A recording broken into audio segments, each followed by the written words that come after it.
E trisht, ndahet nga jeta djali i shkrimtarit Fatos Kongoli. Dorian Kongoli, djali i shkrimtarit të njohur Fatos Kongoli, është ndarë nga jeta në moshën 47 vjeçare. Lajmin e rënd e ka ndarë botuesja Irena Toçi përmes një postimi në faqen e saj në Facebook.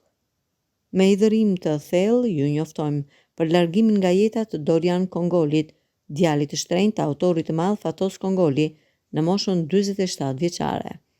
Dorian Kongoli jetonte dhe punonte në New York prej më shumë se 25 vite. Aty kishte ndërtuar familjen e tij të mrekullueshme dhe karrierën e tij të shkëlqyer në radhët e policisë newyorkeze. Prej disa vitesh, ai është shfaqur në faqen e Amazon.com dhe si autor romanesh të botuara me pseudonimin Dorian Case.